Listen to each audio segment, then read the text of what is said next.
Joining us right now, Assistant to President Obama, Deputy Senior Advisor Stephanie Cutter. Stephanie, welcome to Houston's Morning News. Good morning, Matt. Good morning, Stephanie. Thanks for taking the time. Let me get right into it. Joint session of Congress tonight. The president gets up there just before a football game, and he's going to tell us that he's got a plan. You will forgive me and this audience if I say to you, I just don't believe the president's got any more rabbits to pull out of a hat. Well, I forgive you. What the president is going to unveil tonight, it's called the American Jobs Act.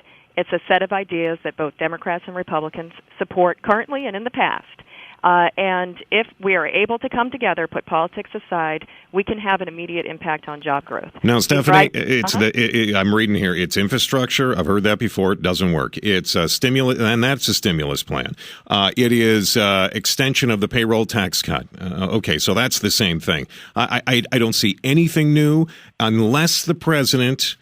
he's continuing with the exact same thing that he's always done. Let's admit it, Stephanie. He's got nothing new to tell us tonight. Well, here's something new that he can tell us tonight, that Congress has to stop self-inflicting wounds to the economy. Over the past several months, through the whole debt... How does that create jobs, Stephanie? Tell me how that puts millions of Americans back to work, please. Well, it doesn't help us, and I think that we can all agree what happened over the summer here didn't help grow the economy. So he's going to make a speech tonight in front of a joint session of Congress to tell us to be nice to each other? Well, I think that, I disagree with you about these ideas not working. I think on the payroll tax cut, I think that millions of American families who have extra money in their pockets would disagree with you that it didn't help them this year. I think 14 million people out of work, Stephanie. I think mayors and governors across this country, including in your own state, would disagree with you that putting construction workers back to work, rebuilding roads... Who pays for that? Who pays for that? We're paying for it. Who we? Add one dime to the deficit. How is that possible? Cost the taxpayer 1 cent. How is that even because possible? Because there are a number of tax loopholes out there that are unnecessary, and we're going to level the playing field. We're going to blow up the tax. We're going to blow up the tax code. We're going to change the tax. So the president is going to tell us tonight. Day, if we want to grow our economy, everybody has to join in here. Everybody has to do. So the president's going to change the tax code. That means oil companies who are getting special. The president will change the tax code.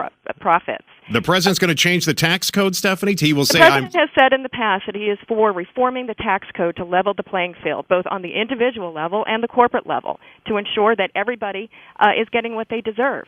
And, that he'll mention that tonight. He's mentioned it in the past. But the package that he's laying out tonight, the American Jobs Act, which we will be sending legislation to Congress on it, will be fully paid for by leveling that playing field and asking everybody to pay their fair share. Stephanie, I appreciate your time, and I appreciate your spirited discussion with me. I always try and be, someone that is respectful of my guests. We are on polar opposites of this, but I will be watching, like other Americans, the president this evening. I thank you for your time this morning. Thanks. All right, Stephanie Cutter, Senior Advisor to President Obama, who basically said there is nothing new, he can't do anything, none of you are going to be going back to work, and we're just going to increase the deficit. Awesome! I can't wait for that speech.